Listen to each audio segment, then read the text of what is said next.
வணக்கம் நண்பர்களே, இது உங்கள் ஐயன் சேனல். நான் உங்கள் கிருத்திகா. நம்ம இன்றைக்கி சுவையாக சிம்பிளான ஒரு சேமியா கேசரி எப்படி பண்ணுறதுன்னு பார்க்கலாம்.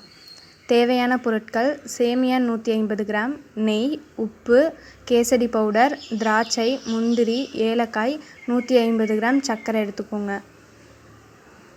இப்போ ஸ்டவ் ஆன் பண்ணிவிட்டு ஒரு பாத்திரத்தில் 2 டம்ளர் அளவுக்கு தண்ணி ஊற்றி நல்லா கொதிக்க வச்சிடணும்.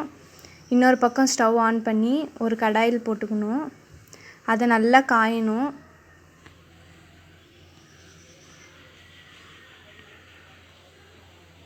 நல்லா காஞ்சதுக்கப்புறம் 2 ஸ்பூன் நெய் ஆட் பண்ணிக்கலாம். நெய் நல்லா காயணும். காஞ்சதுக்கப்புறமேட்டு உலர்த்த திராட்சை அதில் போட்டு நல்லா வறுத்து எடுத்துக்கோங்க.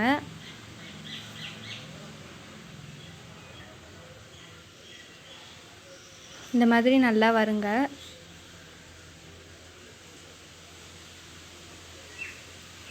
இப்படி வறுத்ததுக்கப்புறமேட்டு பால் மாதிரி வரும். அது மாதிரி வந்ததுக்கப்புறம் ஒரு பிளேட்டில் மாற்றி வச்சுக்கோங்க.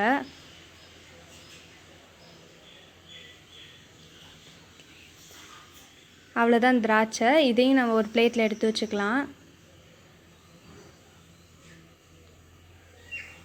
அதே கடாயில் முந்திரி பருப்பையும் போட்டு நல்லா கோல்டன் ப்ரௌன் வர வரைக்கும் வறுத்து எடுத்துக்கோங்க.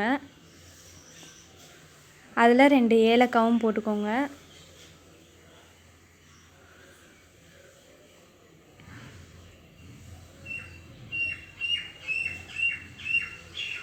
இந்த மாதிரி கோல்டன் ப்ரௌன் கலர் வரணும். இந்த முந்திரி பருப்பையும் ஒரு பிளேட்டில் மாற்றி வச்சுக்கோங்க.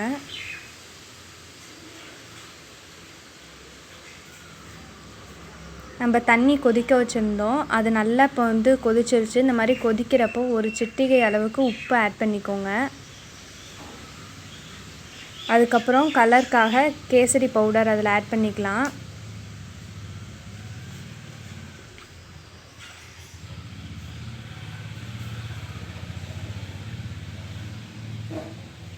அதுக்கப்புறம் நம்ம உடச்சி வச்சுருந்த சேமியா அதை இதில் ஆட் பண்ணிக்கலாம்.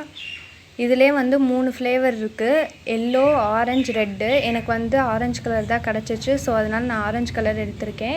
உங்களுக்கு என்ன ஃப்ளேவர் பிடிக்குமோ அதை நீங்கள் எடுத்துக்கோங்க. இந்த மாதிரி அடி பிடிக்காமல் நல்லா கிண்டி விட்டுட்டே இருக்கணும். ஏன்னா சேமியான்றதுனால கொஞ்சம் அடி பிடிக்கும். அதுக்கப்புறம் 150 கிராம் சுகர் ஆட் பண்ணிக்கலாம். கைவிடாமல் கிண்டிக்கிட்டே இருக்கணும் சுகர் ஆட் பண்ணுறப்ப.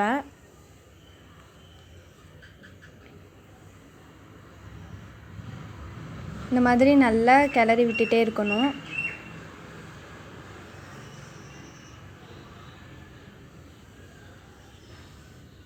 நம்ம கேசரி பாதி ரெடி ஆயிடுச்சு.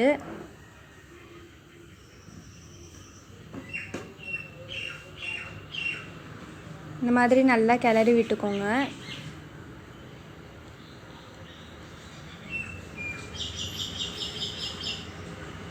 இங்கே பாருங்கள், நம்ம கேசரி கொஞ்சம் ரெடி ஆயிடுச்சு.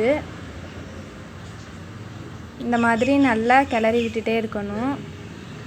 அதுக்கப்புறம் நம்ம வறுத்து வச்சுருந்த முந்திரி, திராட்சை, ஏலக்காய் இது 3ஐயும் அதில் போட்டு நல்லா மிக்ஸ் பண்ணிக்கணும். கடைசி வரைக்கும் நீங்கள் எவ்வளோக்கு எவ்வளோ நீங்கள் நல்லா கிண்டி விட்டுட்டே இருக்கீங்களோ அந்தளவுக்கு கேசரி சூப்பராக வரும், அடி பிடிக்காமல்.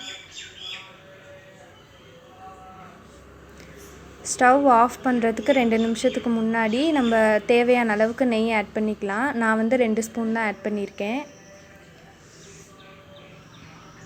ஒரு பவுலில் நெய் நல்லா அப்ளை பண்ணி வச்சுக்கோங்க. அதுக்கப்புறம் அவ்வளோதான், நம்மளோட சுவையான கேசரி தயாராகிடுச்சு. நீங்களும் இதை பிடிச்சிருந்தா உங்கள் வீட்டில் பண்ணி பாருங்கள்.